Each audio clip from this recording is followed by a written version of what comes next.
Once again, ladies and gentlemen, a very, very good evening and welcome to today's inaugural session of Notebook Ignite, an international inter-school online innovation and entrepreneurship challenge where we have been privileged to have IIM Calcutta Innovation Park as our knowledge partner and some other wonderful, wonderful partners that I'll tell you more about. Well, a little bit about what Ignite is all about. We at Notebook are an EdTech organization as part of our efforts to engage the larger school education community. We conduct some events with teachers, some events with students. Last year, we conducted the 0-hour debate, where we had 64 schools from 7 countries participating into what became an absolutely fantastic show. 35,000 people attended those debates, and we were privileged to have the phenomenal kind of debating that we saw from our youngsters. Well, confident of their abilities, this year, we wanted to take it a step further. In this endeavor, we partnered with IIM Calcutta Innovation Park. As most of you know, the Indian Institute of Management, Calcutta, is one of India's foremost business schools. The Innovation Park, which is the incubation center at IIM Calcutta, partnered with us with one single objective: to inspire our young learners, young students, to take up the mantle of entrepreneurship. Well, in this journey, we have been working together over the last few months. It was about a month ago that we reached out to the schools and sought their interests. More than 400 schools wrote in, asked questions, quizzed us about this wonderful, wonderful event. In fact, just last week, we had 3 wonderful masterclasses that IIM Calcutta Innovation Park managed for these young learners. Well, we have finally distilled the list down to 64 schools. Yes, 64 schools would participate in the qualifiers, and then we would have further shortlisting for the future rounds.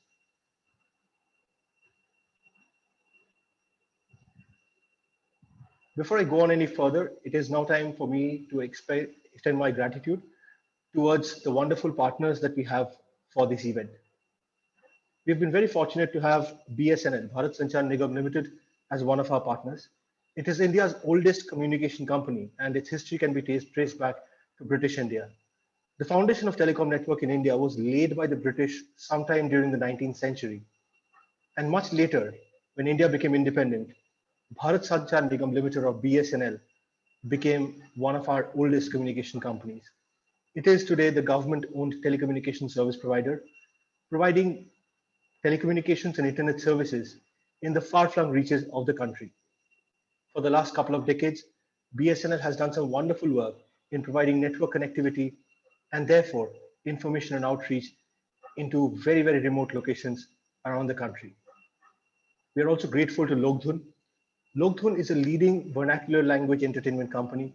They produce, acquire, and promote music in multiple languages and web series.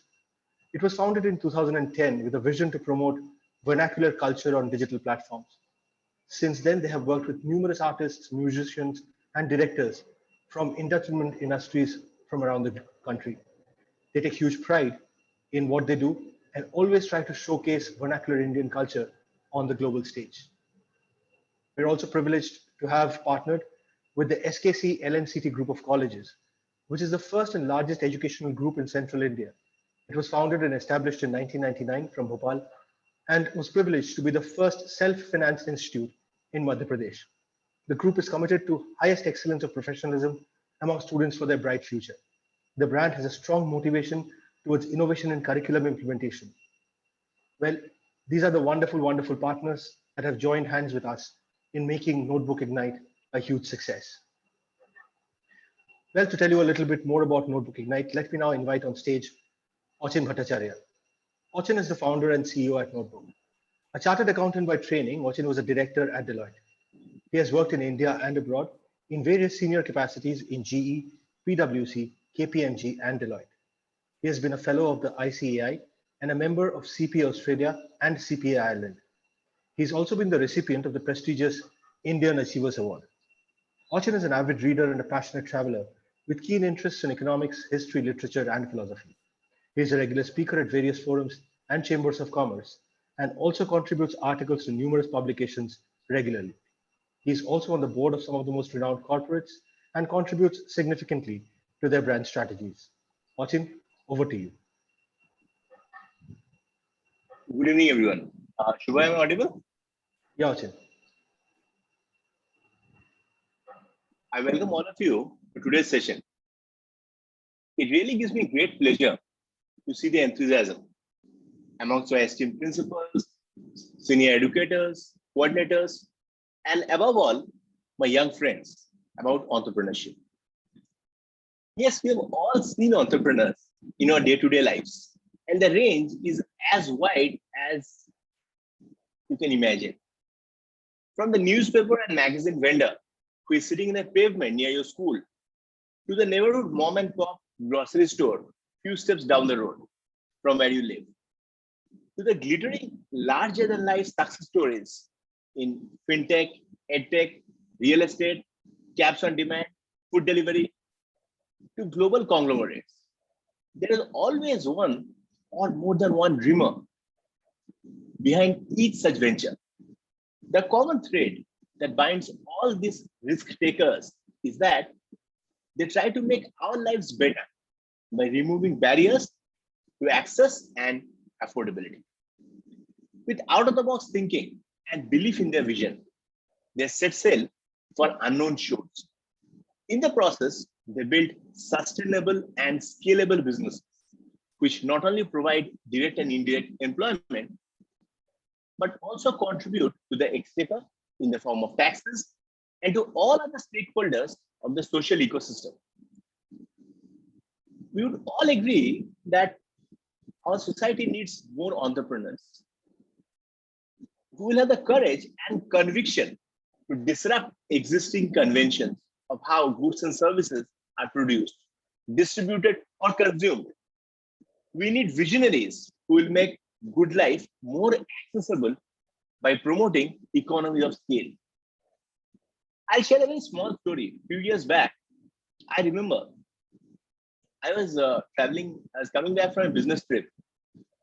I was all alone, but in the aircraft, there was a family of four who were my co-passengers. I remember, so they were sitting just behind me, and they were first-time flyers from very humble background. And although I did not intend to, I could hear them speaking among themselves. And I understood that they were traveling back to a small town in Northeast after an emergency surgery in South, in Vellore. Now, one thing that I heard, I could never forget that line. It still rings in my ears. I heard the daughter say that only because she got affordable air tickets, they could reach in time for the surgery, which saved the life of her father, who it seems was the sole breadwinner of the family. I heard them profoundly and innocently thanking the clueless air hostess for making flying accessible to everyone. That to me is the power of dreams, the power of visionaries who believed in breaking bureaucratic barriers and colonial hangovers to make better life accessible to everyone. To me, entrepreneurship means self-belief and having a long-term and sustainable way of taking everyone along in the journey. It means mutual respect for everyone, including my industry peers. And exactly with this vision, Notebook was created 3 years back. And standing today, I can tell you, even if I were to be given the opportunity to travel back in a time machine and relive this last 3 years, I would exactly do what I did. I won't trade it for anything. With all of your good wishes and support, it has been a fantastic journey so far. So over the course of next few weeks, we have some very interesting and insightful events lined up for you. Our knowledge partners, IIMCIP, are contributing immensely to enriching the event. I'm sure that all of you who have attended the master classes would agree with me. And just like our debate event, 0 Hour, which we hosted last year, I again look forward to see my young friends making all of us proud with their stellar performance. I would also request all of you to attend the master classes, which will be held by some very successful entrepreneurs and experts. I wish all of you happy learning and great success through Ignite. We have a stellar panel lined up today with so much of wisdom and practical experience between them. And I really look forward to hear from them. Thank all of you again. Over to you, Shubhai. Thank you, Achin. Thank you for kicking this off for us. Well, ladies and gentlemen, as Achin mentioned, we do have some fantastic speakers here today to inspire our young learners. So without much ado, let me introduce the first of them. We have with us today Major General Niraj Bali, an Indian Army veteran who wore the uniform for 4 decades. Major General Bali commanded an anti-terrorist Rashtriya Rifles battalion in Jammu and Kashmir at the height of terrorism. His battalion was considered one of the most successful anti-terrorist battalions in the entire valley. He was awarded the Sena Medal for gallantry and the Chief of Army's commendation twice. He participated in the first Indo-US exercise at a strategic level and was appointed as a mentor on both brigades. He has also served in Lesotho as security advisor to the government and as a leader of the Indian Army training team. As a Major General, he held the prestigious appointment of GOC Dakshin Maharashtra, and during his career, he taught at the infantry school at Mao. He was the Chief Executive Officer of the Pravara Rural Education Society. Major General Bali is also a trained and certified life and leadership coach. Sir, it's a privilege to have you with us today. Over to you. Thank you very much. I am just going to share a couple of slides.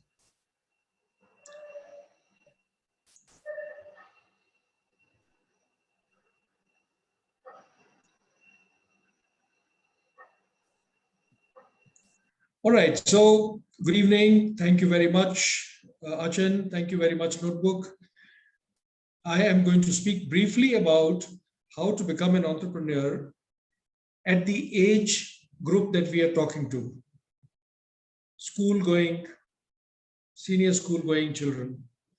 What should you be doing now to make sure that you at least have a great chance of becoming an entrepreneur? Now, I was sitting in your place in early 1970s. That's when I left school, and that's about 50 years ago. And I do remember that as children, all the children believed that they could just about become anything in life. If they wanted to be a king, maybe they could become a king. And let me tell you something. We and all the children who think like this are right. You really can become just about anything at the point where you are, because you're on the starting blocks like many athletes in the Tokyo Olympics right now. So the future is absolutely yours if you work hard, if you have the right ideas and lots of passion, which means you love doing what you do. Now, what I'm going to do is I'm going to share 5 tips with you. Growing up in my days, obviously nobody talked about being an entrepreneur, but you are fortunate and you have this whole support system to tell you what should you do. At this exciting stage of life, my first tip to you is respect all ideas, not just yours. One of the greatest qualities of people who became successful among the children with whom I grew up is that they were good listeners. Believe me, good listening is half the trick. The reason is when you listen to other people's ideas and you don't care where the ideas are coming from, whether they come from a child who's not doing well in the school, whether it is coming from a grown-up, whether it's coming from a beggar, so long as you're listening to the ideas and thinking about them in your mind, you gradually develop a huge bank of ideas yourself. And guess what? One of the first requirements to become an entrepreneur is to have an idea. How would you have an idea if you have a closed mind, a fixed mind that says, oh, well, I know what I know and I listen to a couple of people, but I'm not going to listen to every dumb person on this earth. So what you need to do is to become a problem solver by listening to ideas. Now, there's a little story that I read the other day about problem solving. There was a father who was being bothered by his young daughter. So he wanted to somehow send the daughter away. So he told the little girl, come here. He took a map, tore the map in several pieces and said, go to the other room and just join up this map. He knew the girl would take probably hours and give up and she wouldn't bother him. But the girl came back after 5 minutes with a properly, with a proper map. So he said, how did you do this? How did you know all these countries? She said, I didn't know any of the countries. I looked on the other side and there was a picture of a woman. I only joined the picture of the woman properly and the map got joined. Now, this is just an example of solving a problem by looking at all the angles. And you cannot look at all the angles unless you've been listening to a lot of people and evaluating those ideas. I'm not saying follow dumb ideas. I'm saying listen to everything, evaluate, and then decide, because the idea is the first thing you need if you want to become an innovator or an entrepreneur. Now, my second tip to you is go deep. What does it mean? When it comes to your work, don't be superficial. Don't just read your textbook and put it away.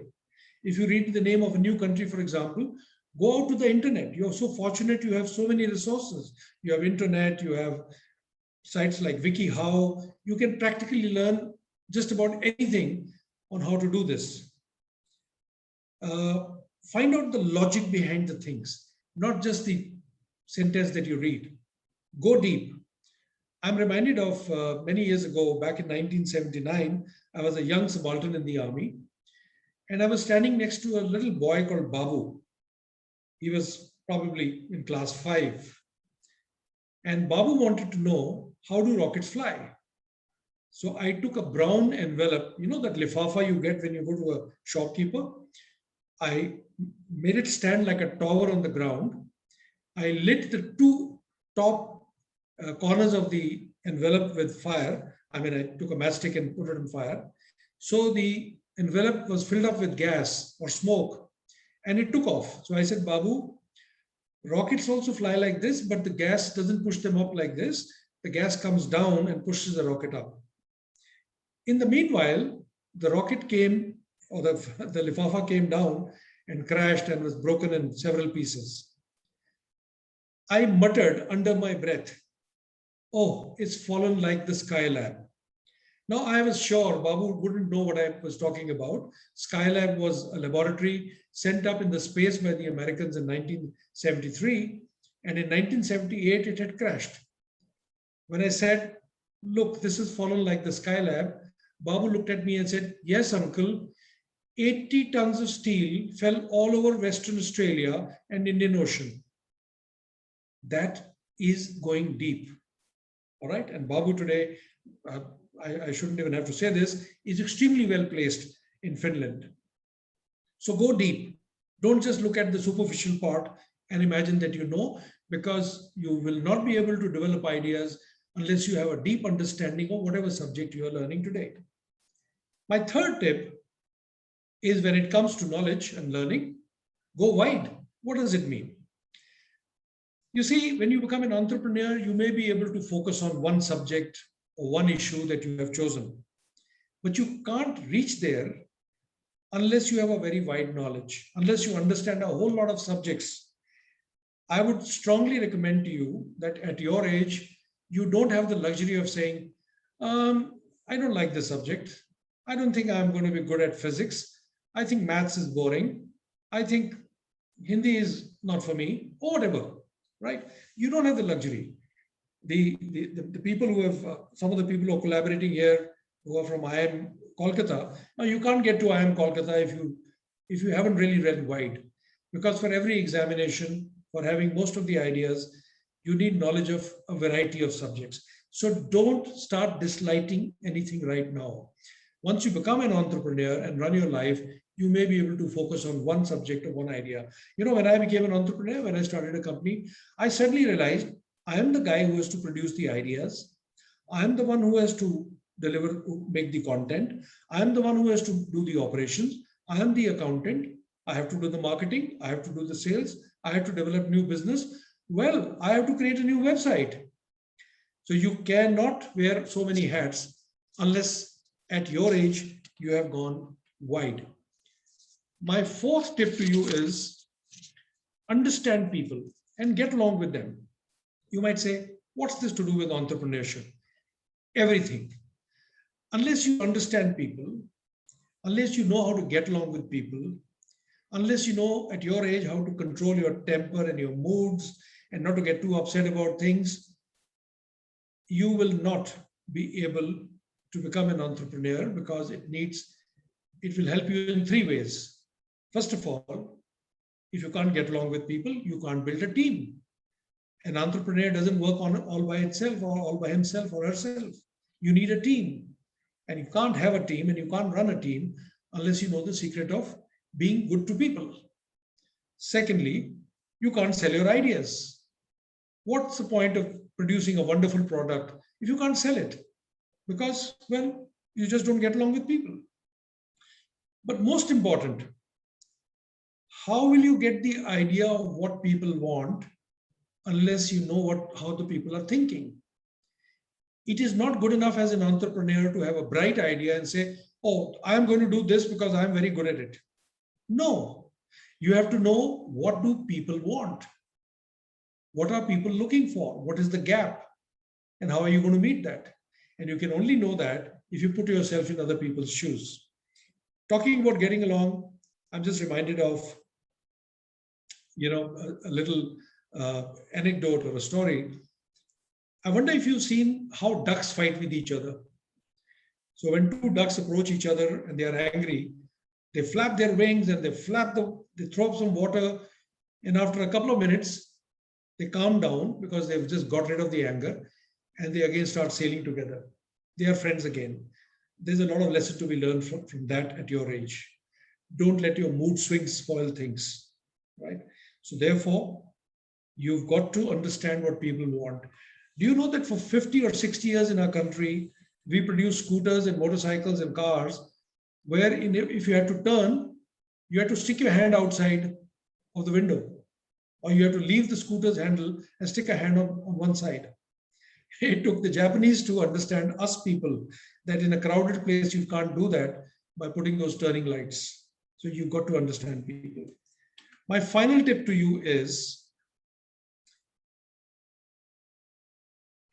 be prepared to work not just hard, but very hard. And be prepared to fail. The best people in this world, the one who really rise to top, do not keep evaluating themselves by the marks they got, or how bright they look, or how good looking they are, or what people say to them. They evaluate themselves with how much work they put in and how much they learned. There is a big difference between the two. The whole idea of discipline, which the army is very good at, all that it means is you must learn in your life to delay fun and put the work in first. If you're the kind of child who comes home and decides that you need to look at your books first, or do the work for tomorrow first before you start looking at Instagram or Facebook or Netflix or whatever you do, you're going to win. But if you're someone who says, let me have fun first, we'll think about this work later, I'm sorry, that's not the route to become an entrepreneur. So be prepared to work very hard. And remember that every single human being that you see sitting on top today, whether in the field of business or politics or whatever, has failed multiple times in their lives. So there is nothing wrong with failing, as Nelson Mandela said.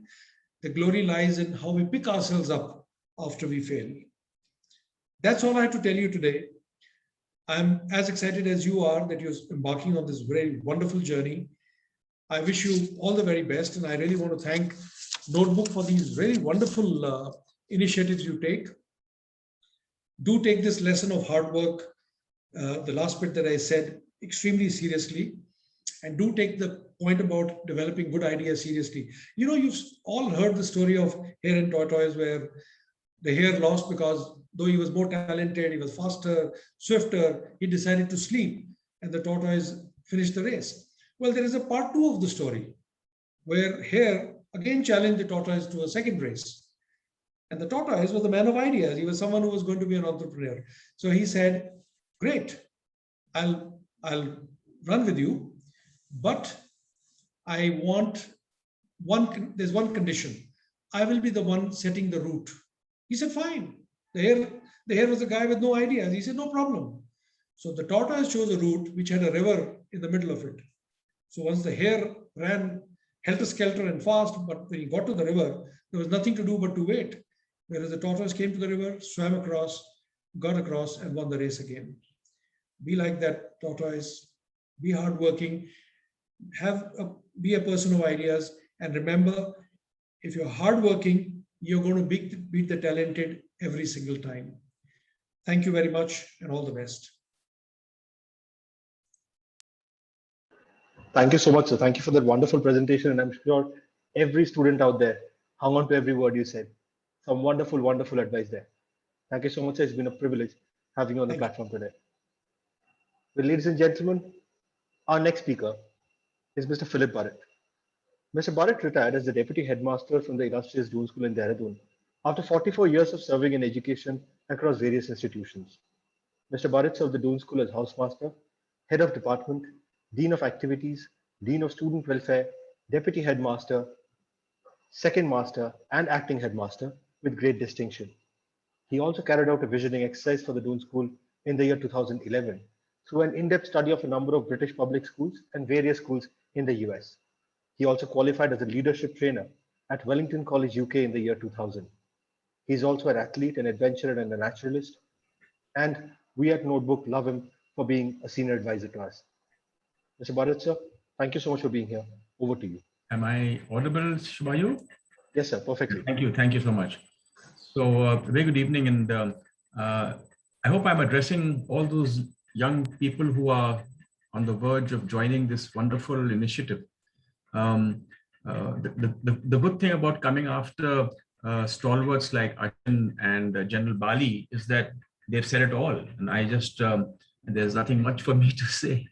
But if the 0-hour debate that I judge some of those debates, if that is anything to go by, then I'm really waiting with bated breath to see this wonderful initiative that Notebook, along with IIM Calcutta, is taking up.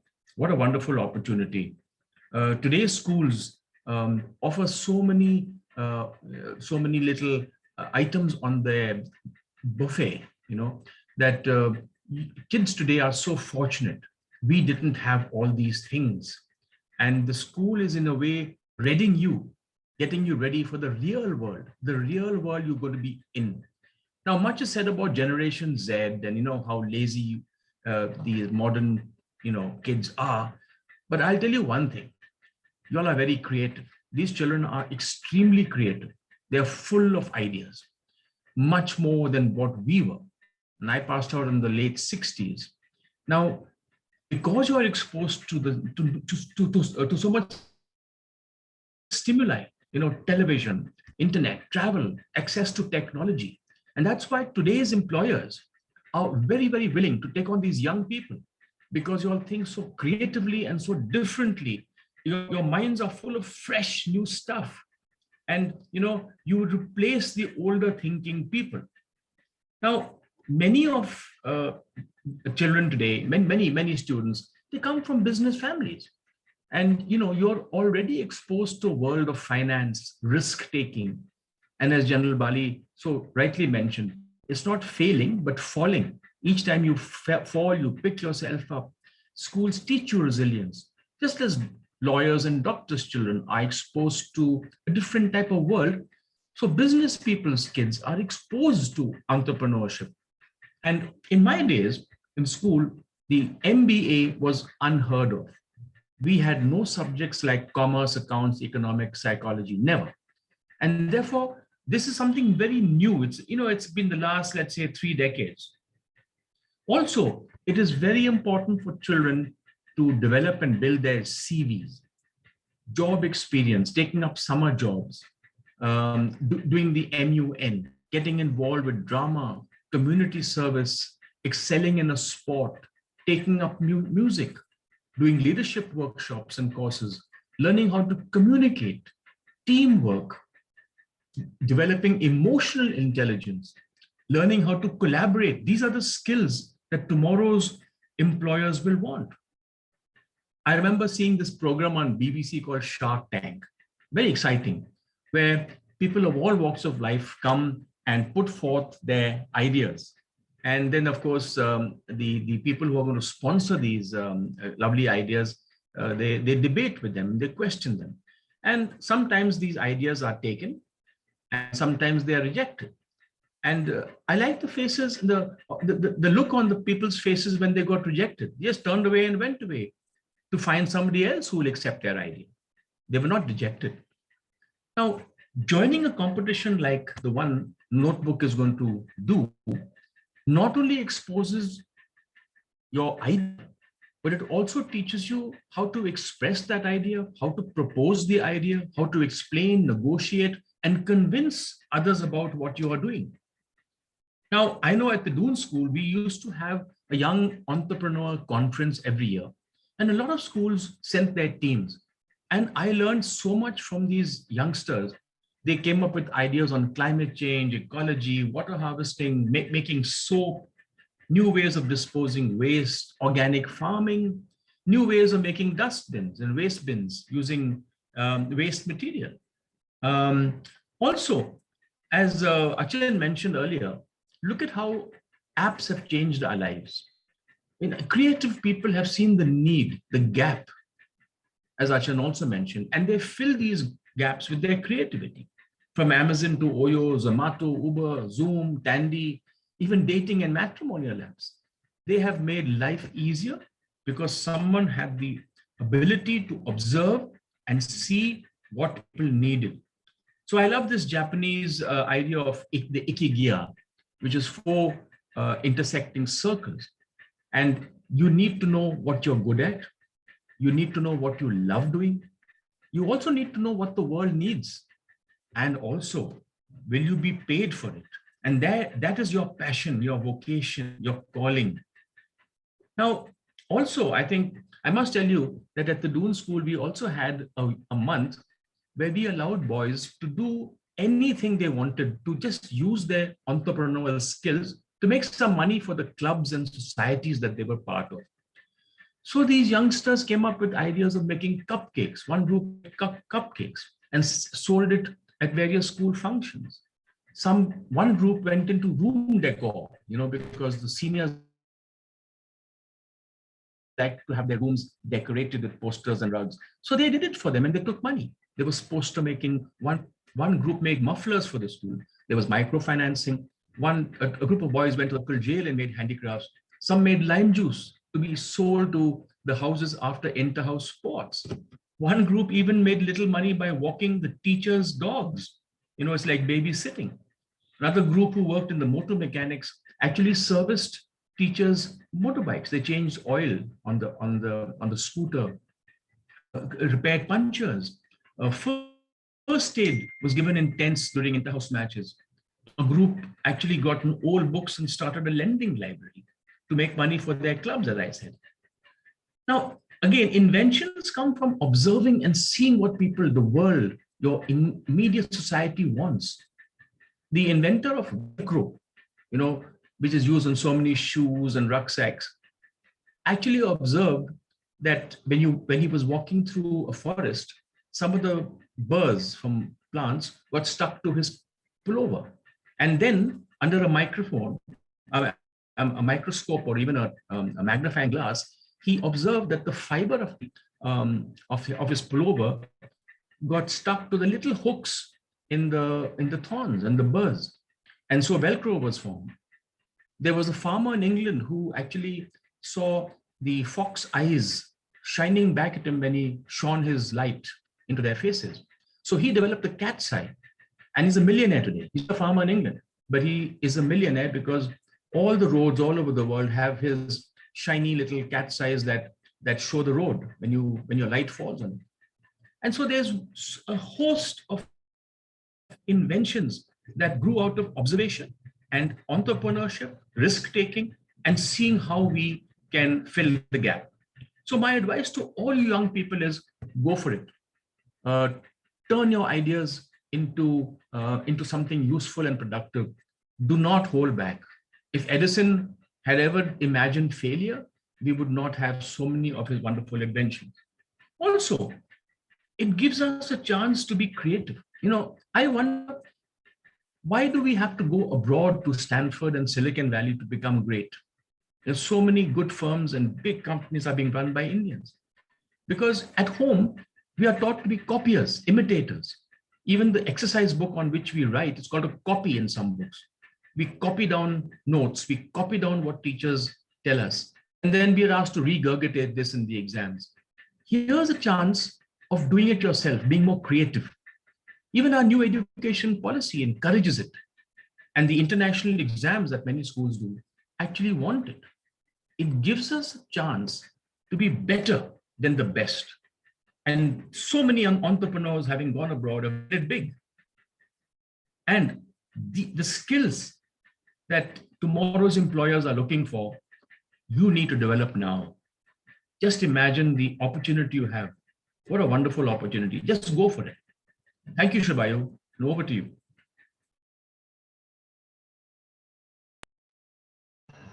Thank you, sir. Thank you so much for those encouraging words. And people, a lot of our audience here are regulars at the Together for Education webinars. In fact, on the Q&A box as you were speaking, we had some fan comments also coming in. Do take a drink, sir, when you're there. Well, ladies and gentlemen, that was Mr. Philip Barrett. Our next speaker today is Flo Oberhoffer. Flo is a German social entrepreneur in India, who's also the program head for the Prime Startup Hub in Meghalaya for the IIM Calcutta Innovation Park, the knowledge partners for this event. Flo is also the founder and director of Bharat Impact. He's also the co-founder of Edible Forest and an adjunct professor at the Deggendorf Institute of Technology. With a BA in International Management from IIT Madras, Flo works on the intersections between startups, tech, nature, and the less developed parts of India. With that, he's on a mission to make the next century the century of social startups, social businesses, social entrepreneurship, impact investing, and empathy. His focus is on clean tech, rural healthcare, soil restoration, and agri-tech. Flo, wonderful to have you here. Over to you. Thank you so much for the wonderful introduction. I hope I'm audible. My sincerest gratitude to the Team Notebook and also to all the previous speakers, which made some really, really wonderful points where I think all these learnings are 100% applicable from my point of view. And I'm glad to see that we have so many attendees with us. And I think all of you already are eyeing entrepreneurship as a career option, if you want it that way. So that makes me very, very happy in the end to see so many young, enthusiastic participants being there today. 138 is a really, really significant number of attendees, and that's really wonderful. So that gives a very nice impression. So I don't want to, keep this speech too long. I actually want to give you some insights, or some, not insights, not even insights. I want to make you think. I don't want to give you any kind of suggestions or tips or tricks. With whatever I tell you today, I want to make you think. I want to make you think about what kind of entrepreneur you actually want to become. Because as I said, like, I think you guys are already eyeing entrepreneurship. So obviously you should also think about what kind of entrepreneur you want to become. And that is not in terms of industry. So I don't want to make you think about what is the idea I want to follow, what is the industry I want to become active in. I want to make you think about entrepreneurship in terms of what is the impact you want to make in this world. What is the kind of way you want to choose? So, and with that, I also want to share one or two stories of entrepreneurs that I directly work with here in Meghalaya. So we are running an incubation program where we work mostly with rural entrepreneurs and with social entrepreneurs as well, mostly in the fields of agriculture, tourism, handicraft, and so on and so on. So for you, obviously, most of you'll be hearing about all the big ones, all the big startups: Uber, Ola, Amazon, Byju's, Flipkart, WeWork, Oyo. These are the rock stars of the startup ecosystem in India, right? These are the ones that make the headlines, right? These are the ones that raise the billions and billions of dollars of capital and investment. But the question is this something that is desirable for you? And I'm not trying to answer this question. This is something you need to answer to yourself, right? In the end, you have to, if you look at this, as I said, these are the rock stars. These are the ones that make the limelight. Everyone is looking up to them and saying, wow, wow, wow. But if you look a little deeper into how they run their businesses, the question is whether, this is a business you actually want to run. Because all of these businesses, they also have I don't want to sound over dramatic to it, but they have a dark side to it.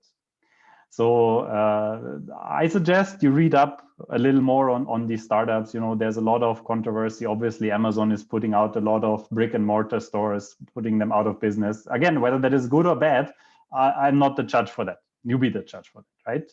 Byju's is having very questionable methods of customer acquisition and retention. WeWork is collected billions and billions of dollars for a model that might not be the future in a pandemic world anymore.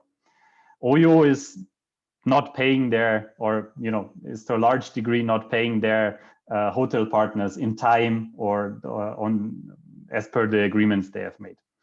So the question is, what kind of entrepreneur do you want to become? And I have a couple of stories of entrepreneurs that I directly work with, and I would just like to share my screen. I did not prepare a presentation. I just have a couple of photos, actually. So this guy here in the middle, this is one entrepreneur. I hope it's visible to all of you. This guy here in the middle is with us as an entrepreneur. His name is Bestali Marwine. He's a local of Meghalaya. And in the end, what the business he's engaged in is essential oils, making of essential oils. So use these essential oils in aromatherapy and so on and so on. So these essential oils can be made from plants like lemongrass, citronella, geranium, bay leaf, even you can make essential oils from turmeric. So he's using natural resources.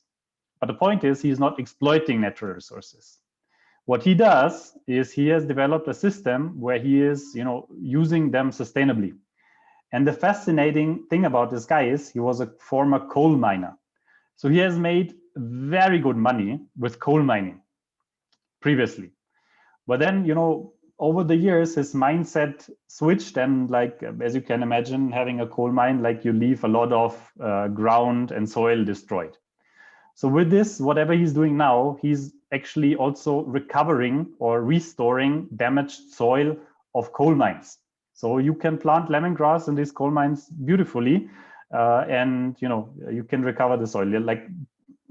Like whenever coal mine is done, like it's dead. Everything is dead there. So he's restoring those coal mines. At the same time, he has developed a model where he's training women entrepreneurs in the villages and giving free saplings to them. So he's growing the saplings, giving them for free to the women entrepreneurs, and these women entrepreneurs in the villages are growing the saplings.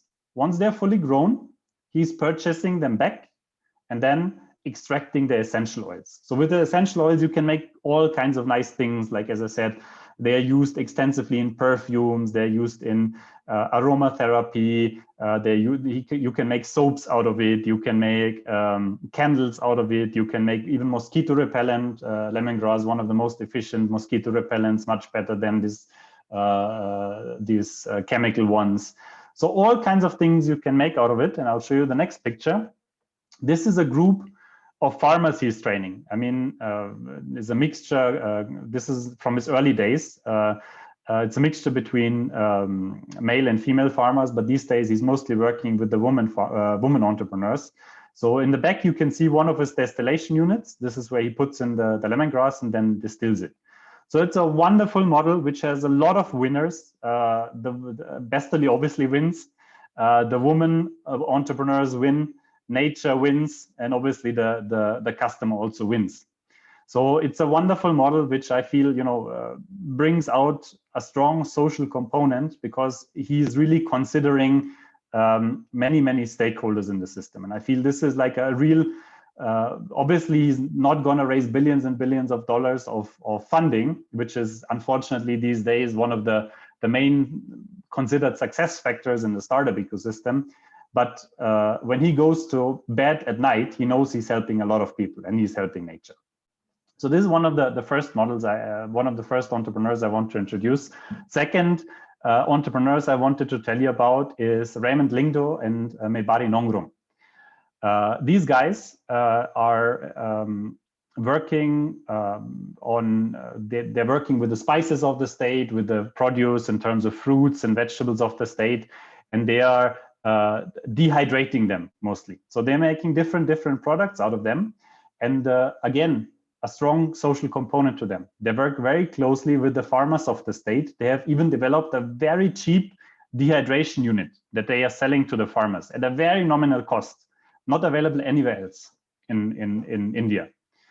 And they are purchasing these dehydrated produce directly from the farmers at a very fair price compared to if the farmers would sell the fresh produce or would even sell the dehydrated products somewhere else.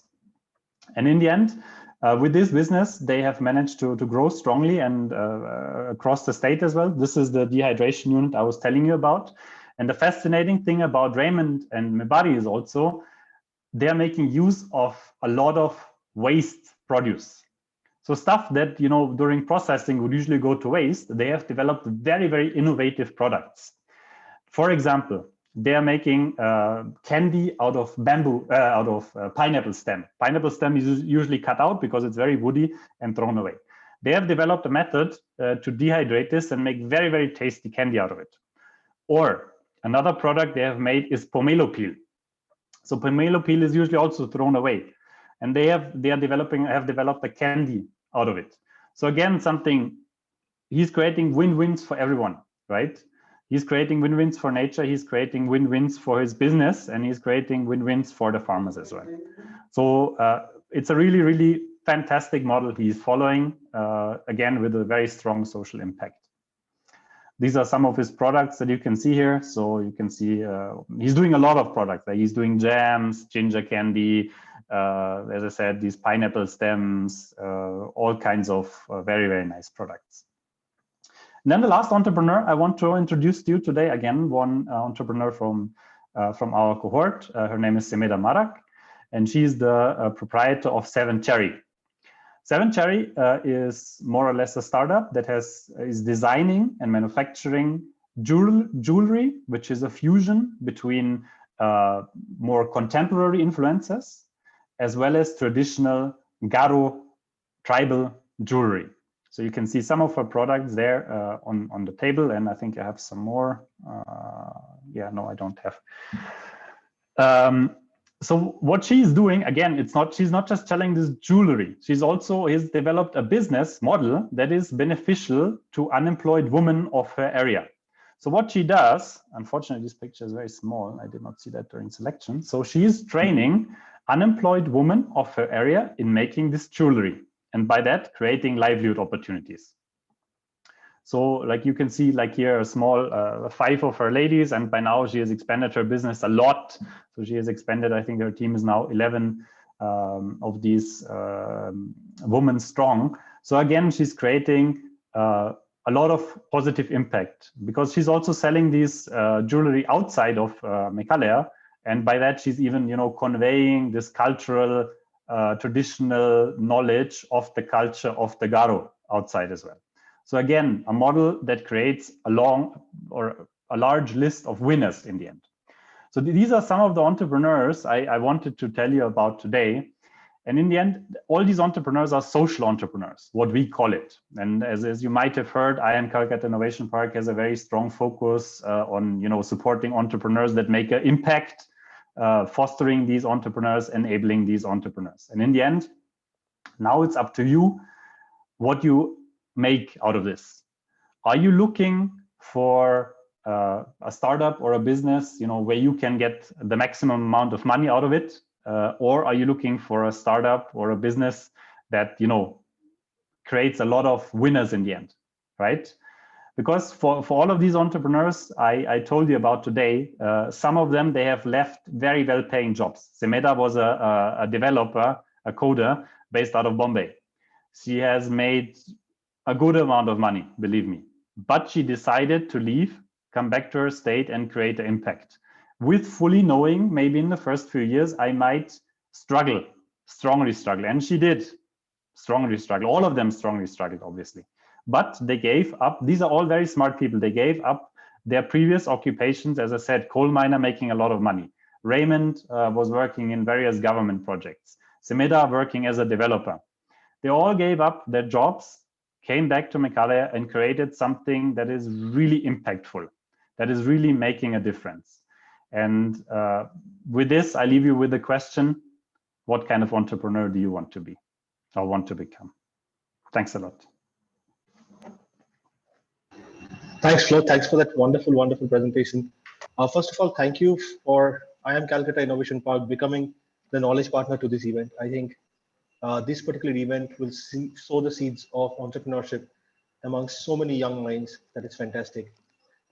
One of the questions that we got very frequently while talking to schools the first time is, does the idea, does this problem solution that we propose, does it have to be a commercial one?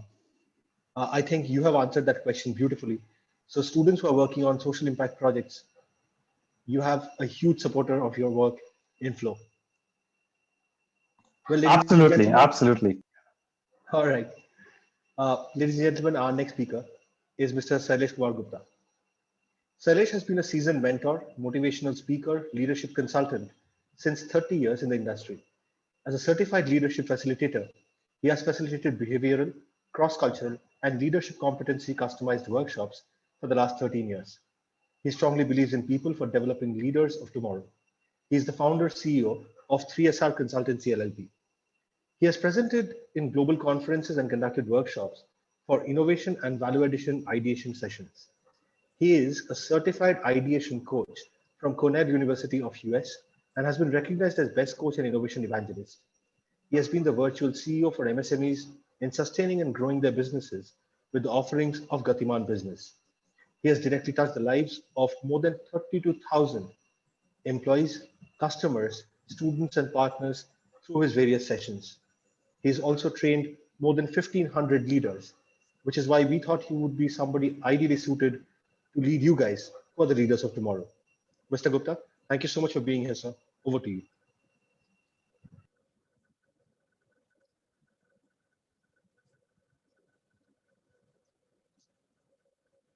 Thank you. Thanks a lot.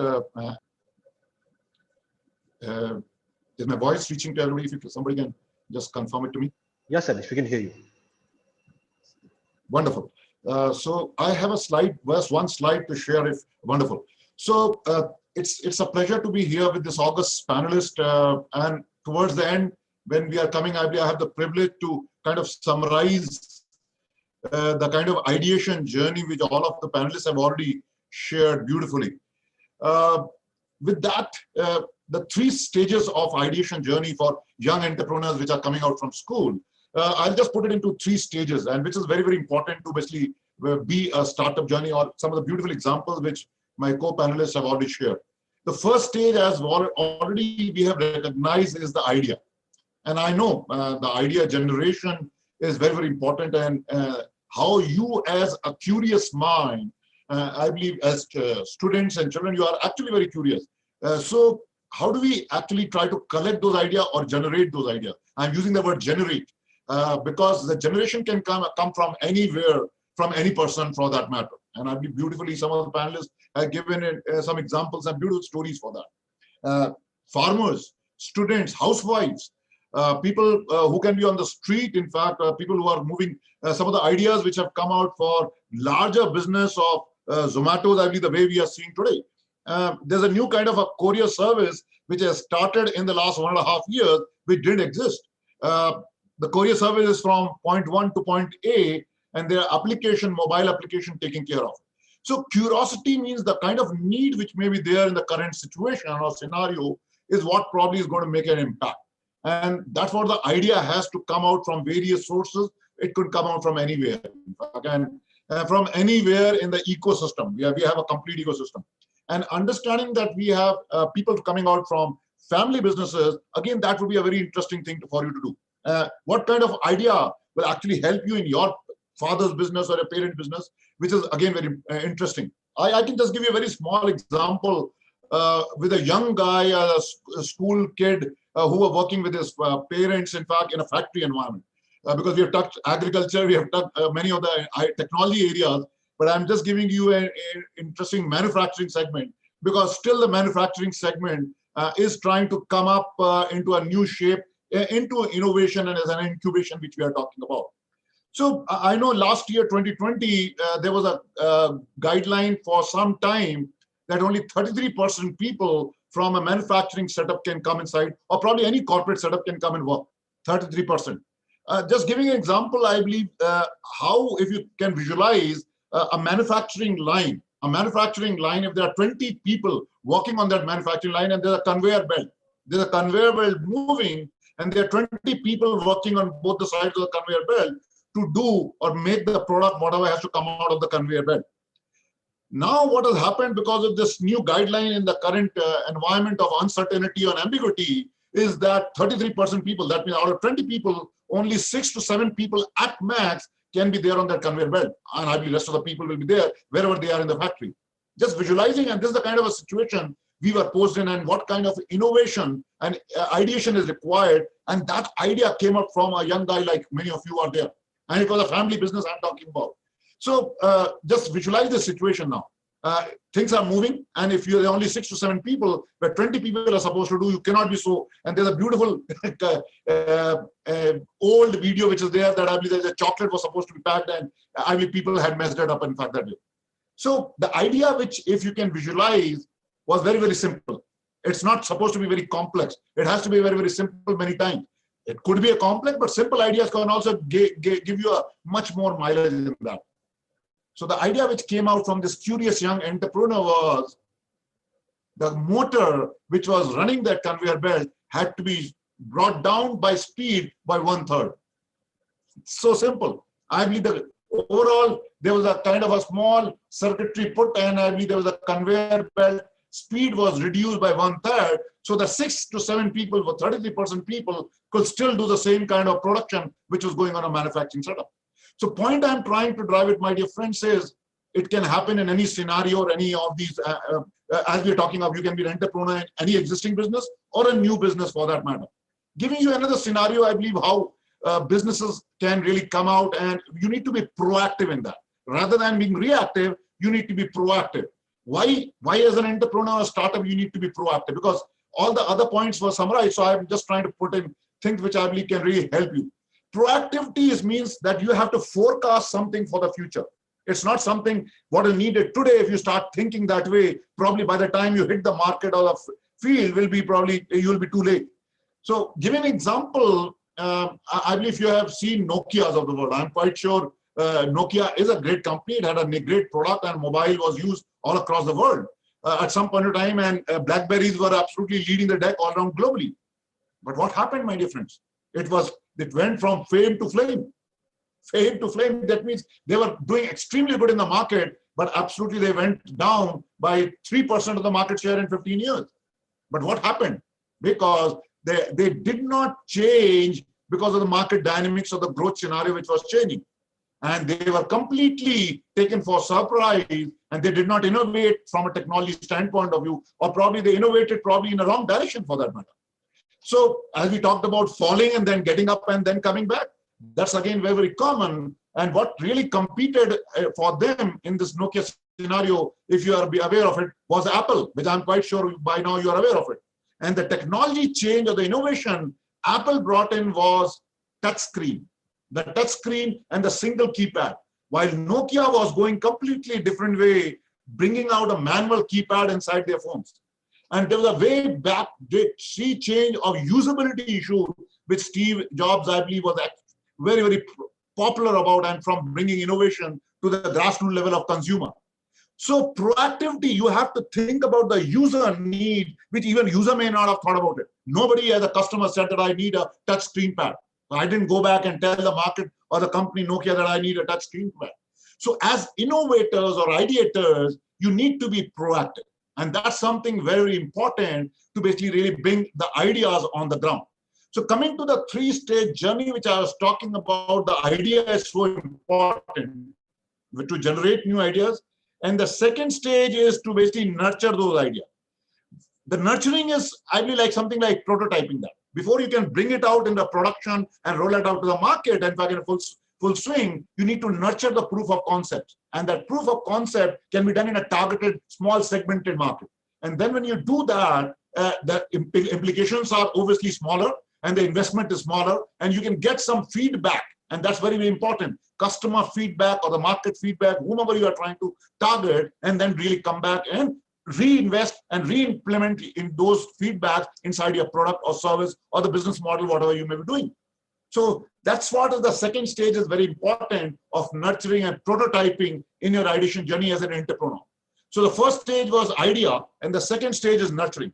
Moving to the last and the third stage, obviously, is what something which, if you are a family business, you will understand that all the risk, business planning, investment, production, resources, human resources, technology, everything is required for you to run the machine, in fact, as well as the people to really gain the financial benefits for the people as well as for the company. And it has to create a win-win scenario for the customer as well as for the people who are providing, and it has to cater to the supply chain from wherever you're coming from, the raw material to the finished product. So that's the third piece, which I believe all of us are aware of it. But the first two stages, because we are talking about Innovation Park, and I believe with a partner like IIM Calcutta, which I believe I have really enjoyed being at IIM Calcutta long way back. So I know this innovation journey, which as an incubation, which these kind of organizations and academia is trying to bring in. And that's a great way to basically connect the academia and the corporate jagat people like us to bring both the best part of the world and really help students like what we are doing that in fact. So with this, I would like to thank Notebook for bringing this platform and the kind of an initiative they have driven it, where to basically really involve the student community and entrepreneurs and really bring the three-stage journey, which I explained to you, the idea, the nurturing, and actually growing and implementing that itself. So with this, back to you. Thanks for Achin and everybody to bring it back, invite me in this forum. Thank you. Thank you so much, Salesh. I'm sure the students have had a great learning from you, particularly the way you address the ones who perhaps come from business families, because I do believe that the large business community in India would want their future generation to step up and bring in new layers of innovation that can move their business into the next century. So thank you so much. Ladies and gentlemen, our next speaker is Mr. Dr. J.N. Mukhopadhyay. Dr. Mukhopadhyay is a professor of finance at the Army Institute of Management in Kolkata, a mechanical engineer from IIT BHU, and an MBA from IIM Calcutta himself. He is also UGC NET qualified and a PhD in economics from Jadavpur University. Before coming to academics, Dr. Mukhopadhyay had 17 years of professional experience in the industry with leading companies like British Oxygen Company India, IBP Barma Lorry, Al Ghanem, one of the largest companies in Kuwait, and Shrey, where he was Senior Vice President and National Head of Shrey Capital Markets. He has 18 years of experience in teaching post his corporate stint in finance area, and also has been a visiting faculty at the IIMs. He was founding faculty and professor of finance and dean of Globson Business School from 2002 for 12 years. He became director of JWI Institute from 2014 onwards. He was also a director and professor at Heritage Business School and Calcutta Business School. So it's a privilege to have somebody with your kind of industry and academy experience talking to the kids here. So, sir, I'll hand it over to you. Just a small note to everyone listening in. We will be announcing the final schedule right after sir's speech. So do hold on. Sir, once again, thank you so much for being here. Over to you. Yeah. Thank you, Shubhayu, for your very kind and generous introduction. I want to thank from my heart of my hearts Notebook for doing such a wonderful, planning, conceptualizing and implementing such a wonderful event. And I want to tell all the listeners here that we never had such events when we were, your age. So please take full advantage of this kind of events, which are being organized by a new generation company called Notebook. I'm also very happy that, Notebook has collaborated with my alma mater, IIM Calcutta. So I'm really happy for that. And I also want to thank all the respected panelists who, deliberated so many interesting points. I am going to, start and give a very practical idea. I thought I'll give a very practical idea I'll start off with what Shumta said about entrepreneurship. He used a word called creative destruction. So it's like an oxymoron.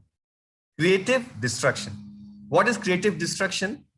It basically means that when, I don't know how, I hope all of you will be knowing, there's something called a Kodak camera. And there's a Kodak moment, that was such a great camera. But because they did not move to digital camera fast, the Kodak camera got killed. And because, when pages came, we thought, wow, what a wonderful thing these pages are. And then pages did not innovate fast, did not move up the value chain fast, and pages don't exist. So this is what I mean by creative destruction.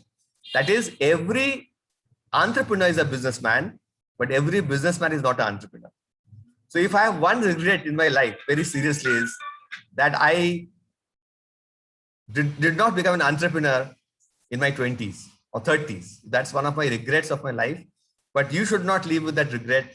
Let me tell you very briefly, you know it from your parents, but I will just tell you very briefly that India has changed totally in the last 25, 30 years.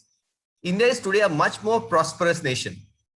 And as I think they were showing the slide, as Shubhayu had put up in the slide, that, one of the things Narayan Murthy has said was, you don't have to be a rich man's son to become an entrepreneur. So India was not a very rich country, but there were these people, who would be middle class, coming to middle class to study in a good engineering or a good management college and dream big. So I want to leave one thought with you from today, not from tomorrow, from today. Start thinking of how to make this world a better place to live in. How do you become an entrepreneur? First rule, I'll tell in mixture of Hindi and English. Don't be santusht. Don't be happy with what is happening. Wherever there's a problem happening, for others, it's a problem. For you, it's an opportunity. So whenever there's a problem happening, there's an opportunity. Look at this beautiful edtech companies like Notebook. I remember that I was, of course, a very hardworking, sincere, diligent student. But I remember, the average student will struggle, whether it was history or science, you really struggle. And I think this educational technology companies are doing such an amazing, wonderful job. Like if I can have some kind of an augmented storytelling, I think all subjects become so much more interesting. If I can actually visualize the Mughal Empire or the freedom movement through an augmented storytelling, it becomes so much more interesting. If I can visualize, the light passing through a prism and, through an EdTech app or through a notebook app, it becomes much more interesting for me. My retention power goes up. So basically, what happened in our times were that lots of average students struggling. So India was not a very prosperous country. So there was a lot of pressure for our generation people to somehow get a good job. What I find in today's generation, most of you belong to fairly affluent families. So I think from a job seeker, try to become a job creator. They say there's a lot of risk in entrepreneurship, but today, in today's world, there is not really much risk in entrepreneurship because, if you have gone through higher education, work for a couple of years, and then start something on your own, if that does not work out, you can always go back to a job. And then again, after 2-3 years, again get an idea, again go back and start another venture. Please Google this because it's very well known. So just Google this app called Just Dial app. This was started by a person who was working as an employee in a company. He started a venture that failed. He came back and joined the job and then again started Just Dial. And as you know, it was sold for nearly $1 billion. The other thing that people, sometimes keep thinking is that entrepreneurship is always about high technology. And some of us who are not blessed with, an understanding of deep technology, we may feel, there's someone in your class who will be thinking that how can I run a car with say hydrogen, like which Reliance is trying, or a totally new way to drive an automobile. So many of us, it did not always be high technology.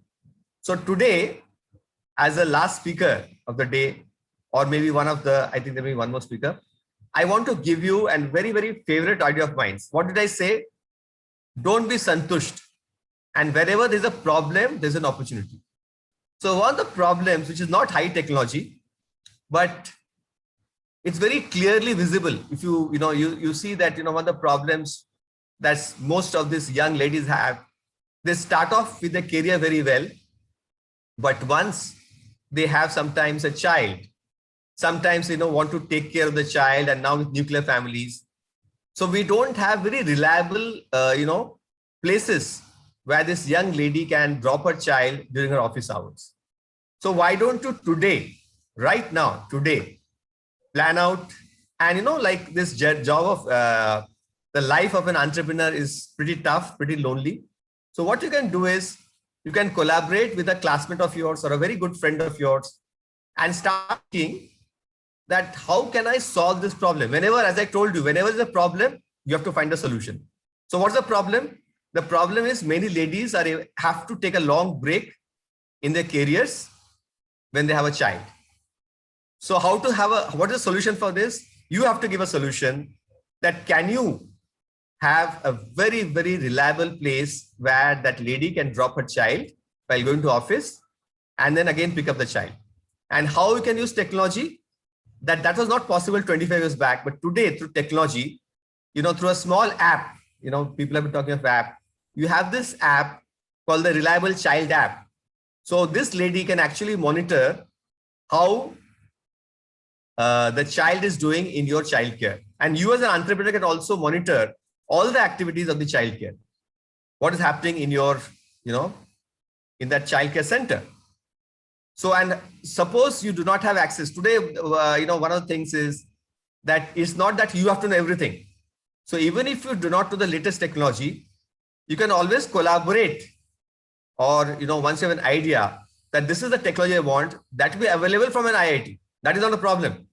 So, and let me tell you, because the paying capacity of the average Indian has gone up so much. If you can give a good product, people will be very happy, to pay for it. So therefore, once you're solving a problem, there's something called a midlife crisis, which you are not aware, but most of us are aware that, if you are not finding meaning in your job, after sometimes it becomes very boring and you don't find. But as soon as you're trying to genuinely solve a problem, you feel so enthused that you go to, get up in the morning and you're fully charged because, you are trying to solve the problem of society. So that gives you a kick. And the other thing I want to tell is, there's one very big advantage that India being a very large country, very populous country. So, like there is opportunity for more than one player to succeed and be successful. For example, even if there are 10 creche or 10 childcare centers, there is always a place for the 11th and 12th childcare center. So what is the distinguishing factor? The distinguishing factor will be not only the idea, the execution, and the passion with which you can do it. That is what will be the distinguishing factor. So if you are doing your things like passionately, you will find that you had so many teachers who had taught you maths.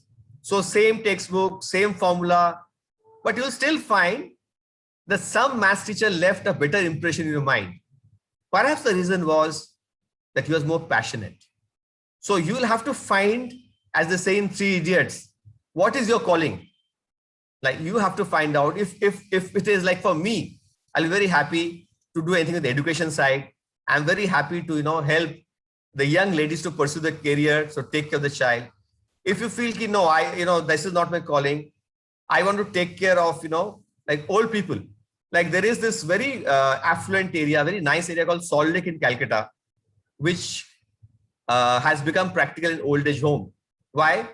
Because most of the children have left for greener pastures in Bangalore, Pune, Mumbai, Canada, New Zealand, Australia. So leaving their old parents in Salt Lake, but they are a very affluent lot. But if you can, like today, this is the problem. Now, what's the problem? The problem is there's a very large portion of affluent people in all parts of the city. Calcutta, I'm telling you, because I'm from Calcutta. That's there in Mumbai also, in Pune also, Bangalore also. This is a very large section of the population, which is now above 70. But we have got the paying capacity, but feeling very lonely because the children are away for the pursuing the careers. So if there's a problem, that means you can have, as an entrepreneur, you can give a solution to that. And you can start working on it today. So can you take care of these people using maybe some technology also? And that technology will help their children. Let's say his son or daughter is in Pune. His father is in Bangalore or Calcutta. So with the help of technology, his son can make sure, or his daughter can make sure, that his father is being taken care of by your company as an entrepreneur. So there are many, many good ideas. We just discussed 2 of them. And when I talk of the Fang Stocks, what are the Fang Stocks? They're the hottest stocks in America. By Fang, I mean F is for Facebook, A is for Apple. Again, the A is for Amazon. So Facebook, Apple, Amazon, Netflix and Google, right? Now, these are billion dollar stocks. But remember, they always started very small. Microsoft started very small. So, once you have an aspiration, I think once you're very clear, so develop an idea. First, find out what is your calling, what gives you elation happiness. Once you find out what is it that you would like to do day after day, night after night, come rain or heat, take up that idea. And, I suggest that you take one more friend along with you, or one more cousin brother with you, or sister with you, and start on that idea. And the trick of the thing is execution. I'm sure that if you have a good idea, I'm sure that there will be people who will be willing to fund the idea, right? So I think with this very, very, I have spoken from my heart, because I believe India needs a lot of entrepreneurs. I wish, I could become an entrepreneur when I was 20 or 30. But since I have missed the bus, I don't want you to miss the bus. So don't dream of joining just a multinational company and becoming a vice president there. Think big, take some risk in life. It is worth taking being an entrepreneur. So I think at the end, I would again like to thank Notebook for organizing this, which was, like as I said, was never organized when we were young. So I think you people who are young are having a lot of advantage compared to our generation. So, and we'll be happy to take any questions if they're there. So we'll try to answer to the best of our abilities. Thank you, Notebook. Thank you, Achin. Thank you, Shubhayu. Thank you, all the panelists. Thank you so much, sir. I must tell everybody here that both Dr. Mukhopadhyay, Mr. Philip Barrett, and Major General Bali, whom you heard earlier, they're all senior advisors to Notebook. And one of the best parts about being the co-founder at Notebook is the wonderful advice and learning that we get from these people. Also, sir, if any of these students are planning a startup in intraday childcare or care for the elderly, I would know where that idea came from. Well, ladies and gentlemen, those were our esteemed guests today. You heard from some of the best minds in the country, and the message is loud and clear. Entrepreneurship is the way forward. Entrepreneurship is the way into the future. And rather than starting late on that journey, we want you to embark on that journey as quickly as possible, under the tutelage of the best people as quickly as possible, which is why we are fortunate to have IIM Calcutta Innovation Park as a knowledge partner, some wonderful sponsors like BSNL, Logbhun, and SKCLNCT Group of Colleges. It has been a privilege hosting all of you today. Before we reveal the final schedule of events, here is a short video telling you a little bit about Notebook. Hi there. Are you facing problems with your child's studies? Managing online classes when you have to work from home? Notebook is here to help. Notebook is India's fastest growing online learning platform. Over 2 million students learn using Notebook. Let's see why. Every chapter of every subject is made into short videos that your child can watch on any smartphone or laptop. These videos are made by India's best teachers and just as per the syllabus. This means that these videos are the quickest way to be ready for exams. Every chapter starts with a short interest builder that makes your child want to learn. Studies will never be something that your child gets bored of. Not just videos, there are study notes also. These offer explanation that you won't find in the textbooks.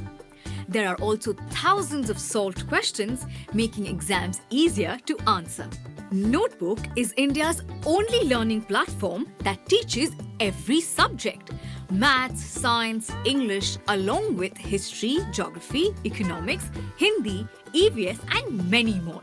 Every topic is made into short, interesting videos that makes learning fun and easy. More than 10,000 videos just to help your child learn better. Notebook has been awarded as the best educational app and best educational website. This happened just because we understand what your child needs. So what are you waiting for? Download the Notebook app or visit www.notebook.school and ensure that your child gets the best. Happy learning! Well, that was a bit Hi about there. Notebook, and here it is. The final schedule. We start next Monday, that is on 26th of July at 8 p.m. India time, with the first 4 schools competing. As you can see, on most days, there are 2 slots, a 3 p.m. to 5 p.m. slot for, I'm speaking Indian time here. I know there are schools from all over the world.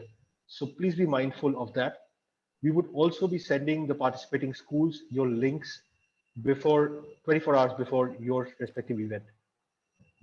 But for everybody who's listening in, for everybody who's participating in today's session, I must welcome each and every one of you for all of these rounds. Just imagine 64 schools who have spent the last few weeks bringing an idea to its best form possible. They are going to present their ideas to a jury from IIM Calcutta Innovation Park. This jury is going to judge their ideas, give their inputs, ask questions. And I think this is going to be Shark Tank on steroids. So ladies and gentlemen, it is my privilege and honor to invite all of you once again to be a part of Notebook Ignite, brought to you in collaboration with IIM Calcutta Innovation Park. To all participating teams, the schedule would again be sent to you separately. But if in case you're somebody who's interested in entrepreneurship, want to be a part of this event, and want to just listen to those wonderful ideas, please ensure that you follow Notebook on Facebook, because we would be publishing the daily links over there, which you can click and join all of these events. Well, ladies and gentlemen, this is the first round. Just excuse me. I think there is 1 or 2 questions which is there in your chat for the panelists. When do you like it to take it up, in the end, or when you like? So there's just one question that we see right now. It says, sir, can you suggest a job for teenagers like me to earn money to invest in startups? So, sir, we have the complete ecosystem. We have startups and the investors. So who would like to answer that? So if you would like to take that question, because I think it's a question, very nice question, very practical question. So I think one of the easiest way I can think of is like if you are in class 10, for example, you teach your students below you, like 7, 8. If you're in 12th, take up some time to teach students younger than you and earn some pocket money. I will not suggest that you go to a KFC or a Pizza Hut. That's not maybe the Indian culture, but you can always, start teaching students younger than you. And, that will be a very good way to start building a corpus. But I'm very happy with the question. The question is still very good. And can we have some more questions? Because there's still lots of participants. So, the best part is not our giving speeches, but the best part is if there are any questions, I want to invite, Shubha, you 1 or 2 questions, because that is the best part, what I like about this kind of a panel discussion, about a discussion. So are there any questions? The idea is very clear. This is not time pass we're doing. We're spending a valuable time. So the idea is that you have to become an entrepreneur, right? So since the name starts with A, so is there any question for Anushka, Vishwakarma, Anyasha, Bose, Aryan, Pandey? So because they're starting with A, so I thought Achin is also A and these 3 are also A. So are there any questions? The whole thing is that you have to become entrepreneur. So what's going to stop you from becoming an entrepreneur? That is what is my question to you. There has to be a question. Otherwise, Shubha is not going to close this session, you know. So if you want to leave, it's you need to ask a question. I think Aryan has a question. He said, sir, Aryan, we would look for the rest of the answer as well. You'd like to? Aryan has actually said, sir. So I'm hoping that there's a question that follows that, sir.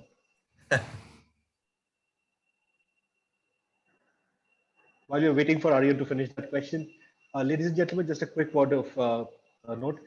The list that you see on the screen right now, that's the first qualifier round, right? This is where 64 schools present their ideas to the jury for the first time. Once all 64 teams are done presenting, we would get all of their scores up on a leaderboard, right?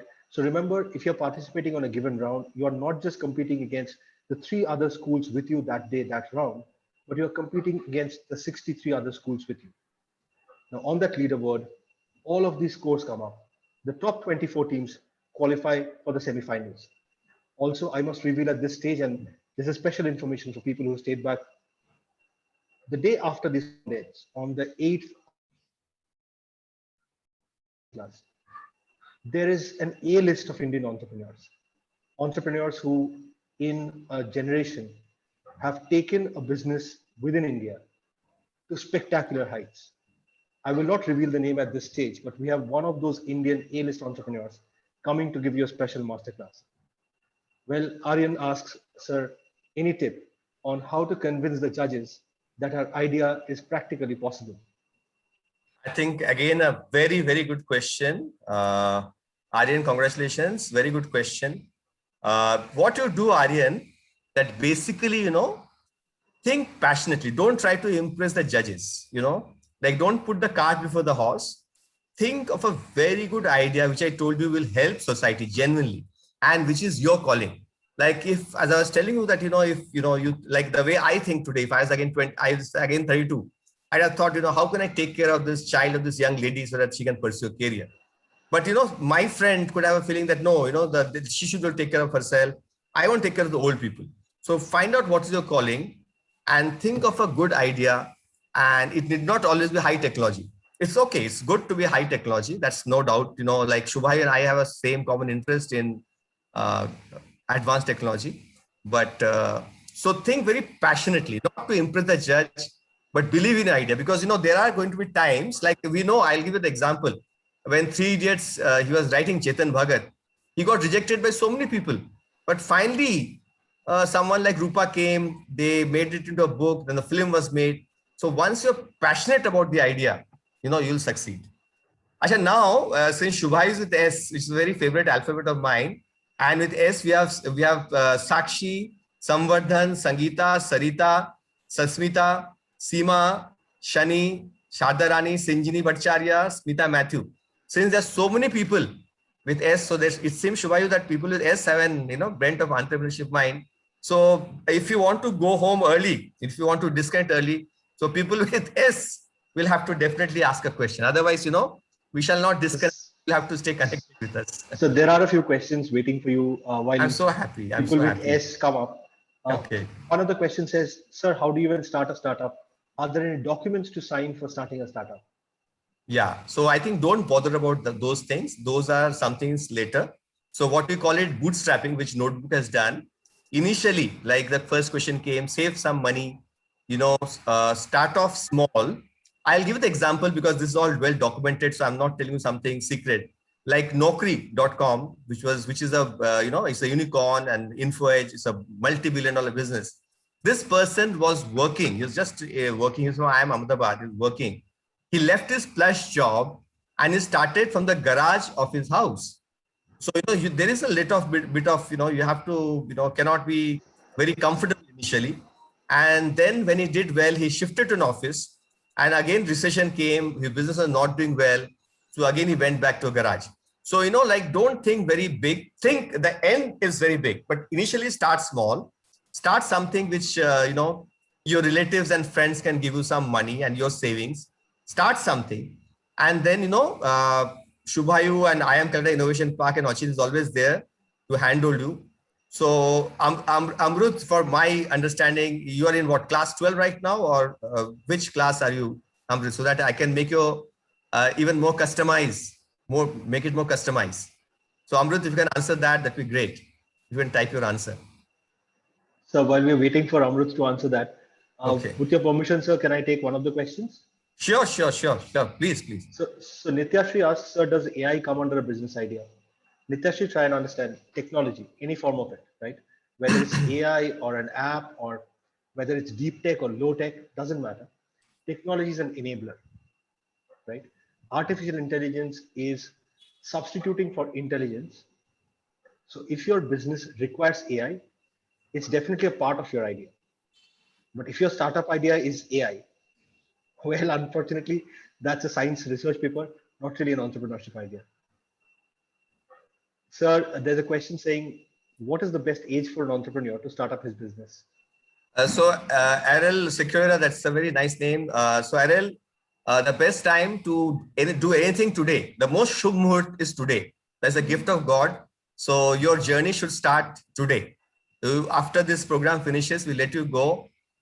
Just dial your best friend and get into and brainstorming with him. The best time is always today. Oh, wonderful. Sir, I think Amrut has answered. Amrut is in the 8th grade. Okay. Amrut, I'm so proud of you, beta. I'm so proud of you. So, Amrut, by the time you are 20, I'm sure Notebook will become a unicorn. And I'm sure that you get back to us and remind us that, I attended the thing. So I think Notebook is going to, help you with the funding also. So we hope that, inshallah, Notebook will be a, unicorn that time.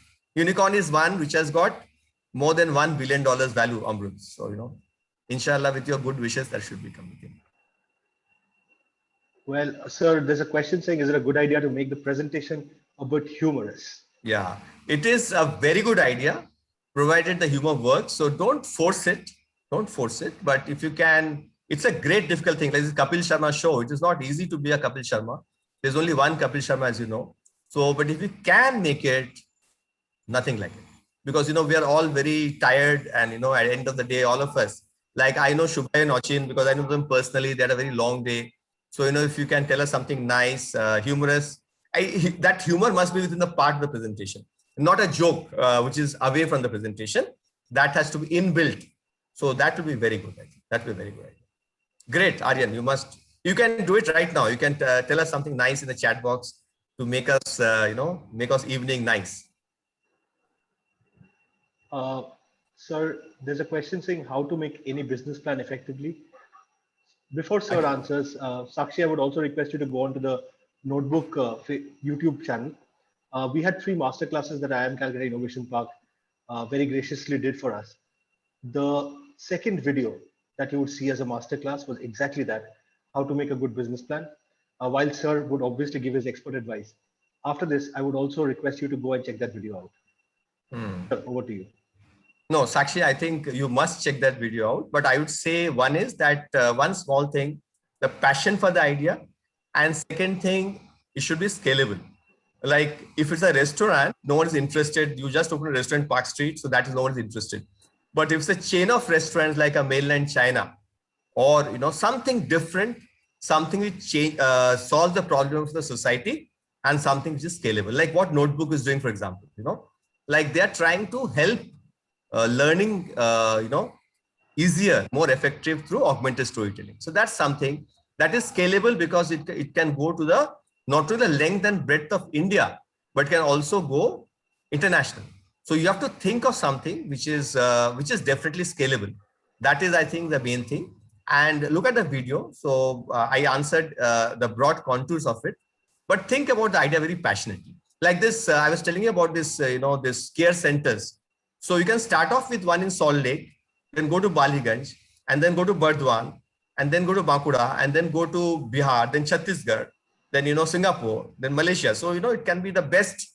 Try to be the best in whatever you do. If you can't be a sun, then be a star, but be the best of whatever you are. That is what I would say. Wonderful. What a wonderful quote that. Samvardhan, the 2-hour time period. So this is a logistics question. Let me just quickly answer. Yeah, I think you should answer this. So Samvardhan, what happens is there are these 4 teams, right? Each of these 4 teams will be given 7 minutes to present and 6 minutes to answer questions, right? That means you'll have a presentation for 7 minutes, then take a couple of minutes to regroup, and then there are 6 minutes of question answers. Then you get off the stage, another team comes on the stage, and this continues. So we estimate that for 4 teams to do this back to back, we would typically take about 1.5 hours. We keep half an hour in hand just in case of a buffer. So that is what the 2-hour time period is. For you as a particular team, your time period is most effectively utilized if you can bring your presentation down square to 7 minutes, right? Because the moment you go overboard on time, there will be warnings. The judges will be told that you're going overboard on time. So try and stick to that 7-minute time limit when you're presenting, and then utilize the next 6 minutes of questions to your advantage. That is what it is supposed to be done in that time period. I hope that helps. In terms of Samadhan, just one more thing I'll tell you. So you may say, sir, I have this brilliant idea, sir. What are you telling Shubha, sir? 7 minutes. But always remember that, brevity is the soul of wit. So you have to be very brief. I'll just give an example, and this will help you throughout your life, what I'm going to tell you right now. The Bhagavad-Gita has got 18 chapters, 700 slokas. So how should I take to explain the Bhagavad-Gita? You will say, sir, it will take you 5 days. Yes. Now I am telling you the quintessence of the Bhagavad-Gita relevant to you, to all of you who are there. That is, do your allotted work sincerely and renounce the fruits of your work. This is what is the relevant portion of Bhagavad-Gita for you. So I've told that in 30 seconds. What does it mean? आप आपका present अच्छे से बनाइए, सोच से बनाइए, मेहनत करिए, do very hard work, and then do not crave कि मुझे first prize क्यों नहीं मिला. That is not in your hand. आपका वहीं खत्म हो जाता है आपका काम करने के बाद. तो वहीं आप रुक जाइए और आपका फल जो है उसको छोड़ दीजिए to the supreme. So this is what is very important. Only when you know a thing like very, very well, you can make it brief. So you should really, it's not easy to make a thing brief. It is only when you have total grip on a subject can you make it brief, actually, right? Thank you so much, sir. Also, Samadhan, you've asked if you are allowed to discuss the question amongst yourself. See, here's the thing. There is nothing that will limit you. That's the core essence of Notebook Ignite. You're an entrepreneur, right? We will not bind you with rules into a box. We know that you'll be thinking outside the box, right? So there's no point building a box. But here's my advice. If there are 5 members in your team, and this is on a Zoom call, and there are 6 minutes allotted to answering questions, when you start discussing amongst yourselves without answering the question to the judge, A, the judge is listening to your discussion, and B, you're wasting precious time. My advice would be, if there is 5 of you, divide it amongst yourselves. That listen, product questions I'll take, marketing questions you take, finance questions somebody else can take, right? Social impact, let a 4th person take. So the moment a question is fired at you, you know who in the team is best placed to answer that question, right? If you can go with that approach, I think you will save time. You'll be able to pinpoint your answers, and each of you will have great value that you bring to the table. Also, Sir Prezi is asking, people discourage me to start a company now because they say I'm too young for it.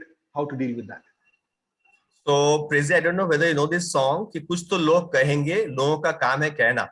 So basically, just one word, ignore them. ये ना काम के ना काज के दुश्मन अनाज के. Prezi, I hope you understand Hindi, little bit of Hindi I'm mixing. So basically, ignore people who are discouraging you. Have a dream. Because I know Shubhayu and Achin very well, so I can just give you an example. They left their lucrative careers and started Notebook for the last 3 years. I'm sure many people are telling them, why did they leave? So I'm sure they must be, their relatives. The worst part is our relatives, in India. So they will tell you, "Arey kya hai, itna acha naukri tha, aaj tak tum last time to rehne se itna salary ho jata tha. Achin, what have you done? You could have been in Deloitte, you could have done so much. What are you doing?" So don't go by what others say. Completely ignore, and especially ignore your relatives. They can be your worst enemies sometimes. So Prezi, I have tried to answer from my heart. So please write in the chat box. Are you happy with my answers, or you're feeling good about my answers, or you're not feeling good? She just thanked you, sir, for motivating her. Yeah. I think this has been absolutely fantastic, sir. Aryan Pandey has a question. The whole structure of the capital required. I think that's a question for you, Aryan. Aryan is asking for you, I think, that explain the whole structure of the capital required in PPT. Right. Aryan, here's the thing. You have 7 minutes, right? It will be unfair for me to tell you how best to utilize that 7 minutes. Also, it's your business idea. You present it the way you feel you can best present it. The judges will be looking for primarily three things. How well have you identified the problem? How innovative and feasible is your solution? And how much have you thought it through, right? It's okay to say that I will devise this app that will solve world hunger. And I will end that statement and walk off the stage. I have picked a huge problem. My solution, I have no idea whether it's practical or feasible. And I have not gone into any depth of it, right? So therefore, you will not give me a prize. So think through it. If you feel that the structure of capital required is something that is key to your business idea, then yeah, by all means, go and present it. But if that is just a hygiene factor, here's my advice. Put it on a different slide, keep it away from your main presentation. If a judge asks you a question on that, go to that slide and show it to him during that Q&A. Don't waste time amongst your 7 minutes. If you've attended the third masterclass, you know you will have 9 things to present and 7 minutes to present them. So it is absolutely critical that you time yourself well.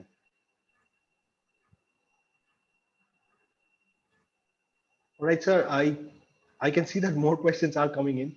So Advik question we should answer. That's a very nice question. He said basically first he's summarized what we have said. So can you read out that and then I will answer. So can you read out what Advik is saying? Yeah, so Advik has said so basically for starting a business, we have to put our mind and soul in it and always continue with it despite people discouraging us, right? Advik, I'm going to give you 10 on 10. You have totally understood the essence. So Advik, you're a very good learner. And I'm sure first think through it. But once you have thought through all the pros and cons, there's no need to revisit. Of course, you can revisit. But don't take your encouragement, discouragement from relatives, because they'll never understand you people. So Advik, 10 on 10 for you. Right, sir. Thank you so much for taking all those questions, sir, and sparing your valuable time. I think for the young learners, this has been a fantastic opportunity, learning from somebody of your experience and expertise. Well, ladies and gentlemen, that was the show for today. Thank you so much for tuning in and being a part of this inauguration. Before we leave, I'll now invite Achin back for the vote of thanks. Achin, all yours. I think really a great discussion we had, Shivayu. Very seamless, very insightful. And I'm sure our young friends really found this very valuable.